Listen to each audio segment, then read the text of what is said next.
Assalamualaikum warahmatullahi wabarakatuh. Di sini saya dengan Dokter Monica. Ya, dengan Bapak siapa? Ya, Bapak Tono. Bapak Tono, di sini saya akan melakukan pengelolaan jalan nafas dasar Bapak, karena tadi Bapak terjadi kecelakaan ya Bapak, sehingga harus dilakukan secara segera.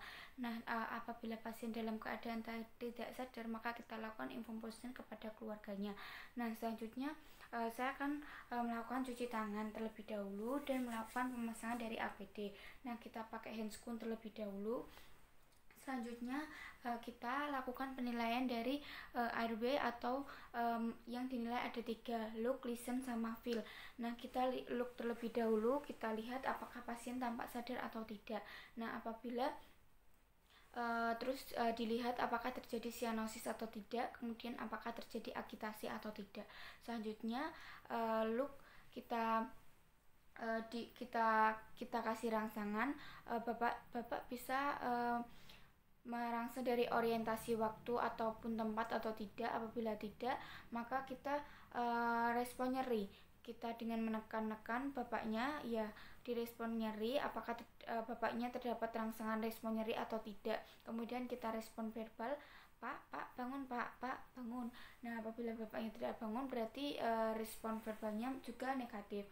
Selanjutnya look, listen, kita dengarkan terlebih dahulu. Kita dengarkan apakah terdapat suara snoring atau suara seperti mengorok, berarti terdapat sumbatan jalan nafas. Kemudian apakah terdapat suara gargling atau suara seperti berkumur.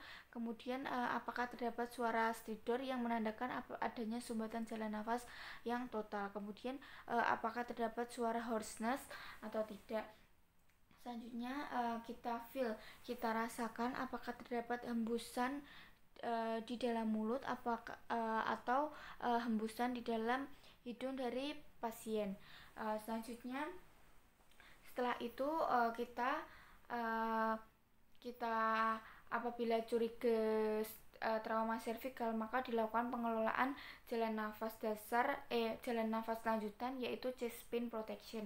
Selanjutnya saya akan melakukan pengelolaan jalan nafas dasar, yaitu ada head tail chin lift, kemudian ada jaw thrust. Nah, kita berada di atas dari penderita. Jangan disangga dengan bantal karena akan menyebabkan nanti semakin trauma. Nah, kita pengelolaan jalan nafas dasar dengan healthy chin lift terlebih dahulu. Kita tangan kanan dikasih ke dagu dari pasien, kemudian tangan kiri di dahi. Kemudian kita tekan, pasien diposisikan ekstensi, kemudian kita tekan agar posterior lidahnya terangkat. Kemudian yang kedua kita lakukan jaw thrust, yaitu dengan kedua tangan di rahang, kemudian kita ekstensikan dan ditekan dikit. Ya udah, apabila terdapat trauma di rahang, maka jangan dilakukan dengan jaw thrust.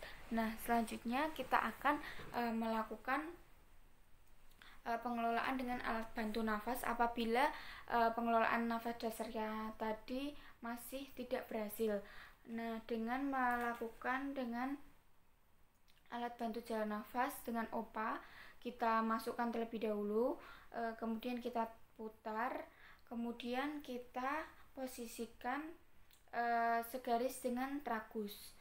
Setelah itu kita posisikan 180 derajat. Ya udah, apabila ya udah diposisikan, kemudian sudah kita lakukan section, dan kita lakukan section dengan secara hati-hati agar pasien tidak kesakitan. Kemudian setelah section, kita nilai saturasi oksigennya. Apabila saturasi oksigennya baik, maka pasien sudah dalam keadaan normal. Tapi apabila saturasinya oksigen semakin memburuk, nanti akan dilakukan evaluasi yang lanjutan.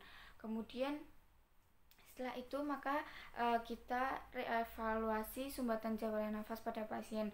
Apakah pasien masih terdapat sumbatan jalan nafas ataupun tidak. Ya, terima kasih. Alhamdulillah penanganan pengelolaan dasarnya sudah selesai. Nanti akan dilakukan pengelolaan lanjutan apabila pasien masih dalam keadaan tidak sadar.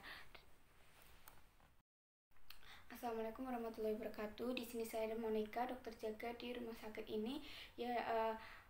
Saya akan melakukan pengelolaan benda asing atau melakukan FPAO pada anak ibu karena tadi anaknya terjadi tersedak atau maka dari itu saya akan melakukan pengeluaran dari benda asingnya. Kemudian karena anaknya berumur karena masih anak-anak, maka kita lakukan backflow terlebih dahulu dengan pasien menghadap ke bawah, kemudian kita topang dengan tangan kiri kita, kemudian tangan kanan kita di belakang dari pasien, di punggung dari pasien, kemudian kita tekan sebanyak 5 kali. Nah, apabila benda asingnya belum keluar, maka kita lakukan lanjutan dengan chest thrust itu pada bayi dan abdominal thrust itu pada anak yang lebih dari 1 tahun dengan cara pasien tangan kanan dan kiri melingkari dari pasien, kemudian mengepal di depan dari proses poideusnya, kemudian kita tekan ke arah dari pemeriksa. Sudah kita tekan ke belakang. Nah, kita lihat apakah benda asingnya sudah keluar atau belum. Ya, alhamdulillahirrahmanirrahim, benda asingnya sudah keluar. Nah, tadi apabila benda asingnya belum keluar, maka dilakukan sampai benda asingnya keluar. Nah, alhamdulillahirrahmanirrahim, pengeluaran benda asingnya sudah selesai. Maka terima kasih atas kesempatannya. Wassalamualaikum warahmatullahi wabarakatuh. Saya akan melakukan cuci tangan terlebih dahulu.